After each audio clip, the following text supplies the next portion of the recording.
Hello friends, स्वागत है आपका हमारी खास पेशकश बाजार। इस हफ्ते में मैं हूं विवेक मित्तल। शानदार वीक देखने के लिए मिला है। ये निफ्टी 3.5% चला, लेकिन परसेंटेज में तो 3.5% है।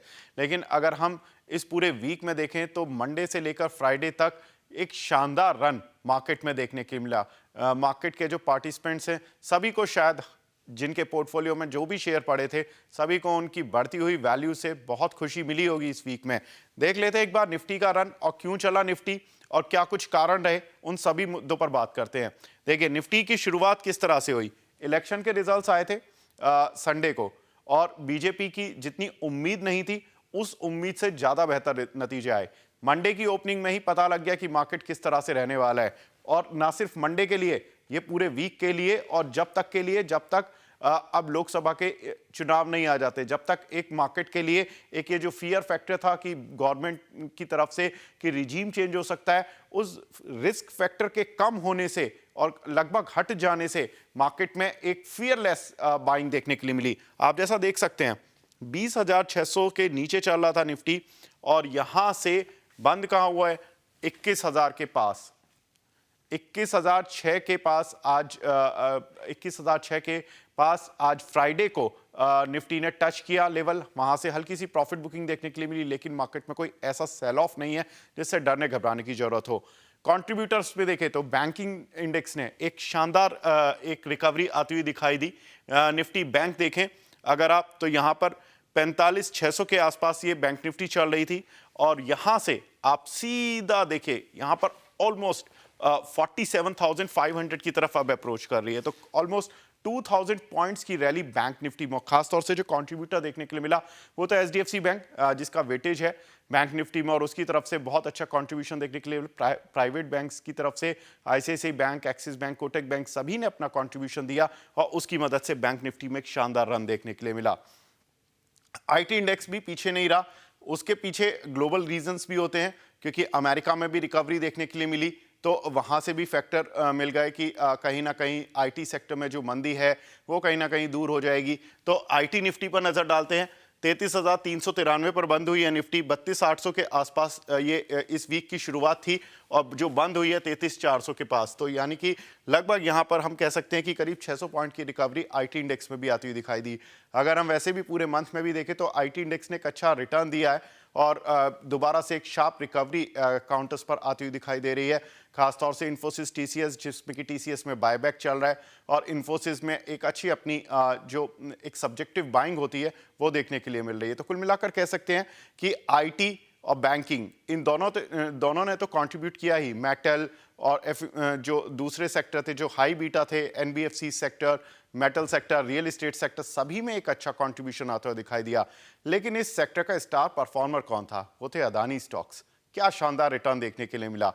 लास्ट वीक पहले तो उनको राहत मिली सुप्रीम कोर्ट से, जब सुप्रीम कोर्ट ने ये कह दिया, क्लियर कर दिया कि हिंडनबर्ग की जो रिपोर्ट है उसका हमारे ऊपर कोई इंपैक्ट नहीं है, हम सेबी के हिसाब से चलेंगे।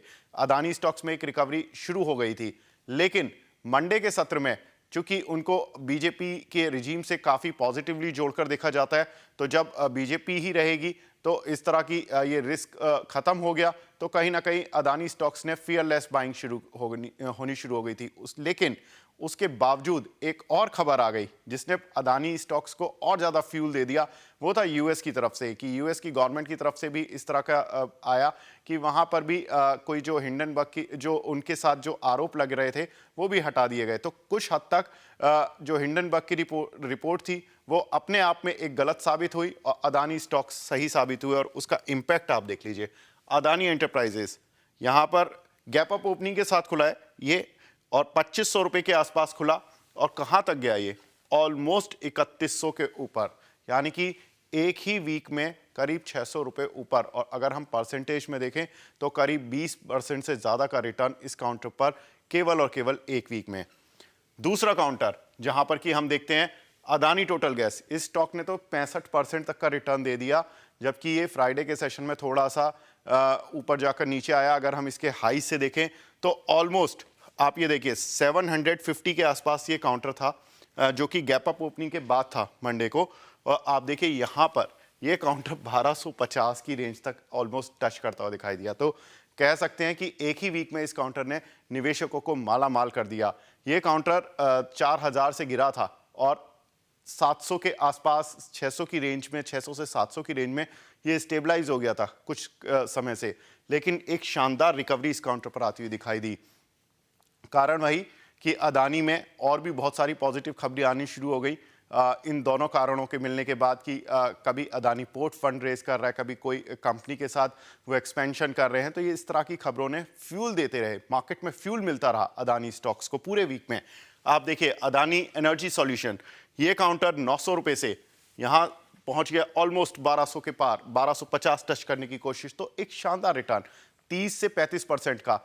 तो ऑलमोस्ट अदानी के ज्यादातर स्टॉक्स ने 20% से लेकर 70, 80% तक के रिटर्न इस वीक में दिए हैं।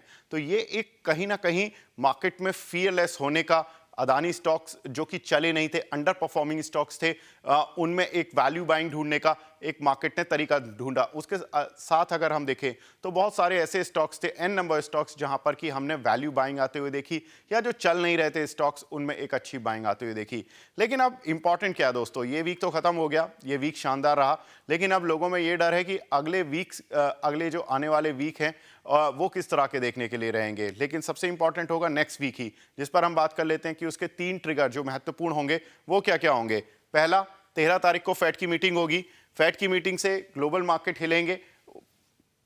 माना जा रहा है कि कहीं ना कहीं इंटरेस्ट रेट को लेकर जो कमेंट्री होगी फेड के गवर्नर की, वो बहुत महत्वपूर्ण होगी कि अगर उनकी तरफ से कोई इंडिकेशन मिलता है कि मार्च या जून में कोई इंटरेस्ट रेट कट हो सकता है तो मार्केट इसको पॉजिटिवली लेगा। और अगर वो इस बार भी साइलेंट रहते हैं तो मार्केट हो सकता है कि थोड़ा साइडवेज हो जाए या थोड़ी सी वॉलेटिलिटी मार्केट में बढ़ जाए। लेकिन ऐसी अभी एज ऑफ नाउ डरने घबराने की जरूरत फेड की तरफ से नहीं लग रही है। दूसरा इंपॉर्टेंट ट्रिगर होगा एडवांस टैक्स डेटा। अर्निंग का सीजन शुरू होगा जनवरी से, लेकिन उससे पहले एडवांस टैक्स के डेटा ये इंडिकेट कर देते हैं कि किस तरह की कॉर्पोरेट अर्निंग्स देखने के लिए मिली है। अगर एडवांस टैक्स के डेटा अच्छे आते हैं, पॉजिटिव साइड पर आते हैं, डबल डिजिट में आते हैं, तो कहीं ना कहीं ये माना जाता है कि ये क्वार्टर की भी अर्निंग्स जो होंगी वो अच्छी देखने के लिए मिलेंगी। तो कुछ एक जो बड़े बड़े दिग्गज बैंक्स होते हैं, IT कंपनीज होती हैं, ऑयल कंपनीज होती हैं, इन सभी के एडवांस टैक्स डेटा जैसे जैसे आते जाएंगे मार्केट को एक कॉन्फिडेंस बढ़ेगा अर्निंग्स को लेकर, तो सीधा इम्पैक्ट उस पर्टिकुलर सेक्टर की थीम पर भी देखने के लिए मिलेगा अगले वीक में। साथ ही IIP एंड इन्फ्लेशन डेटा देखने के लिए मिलेगा।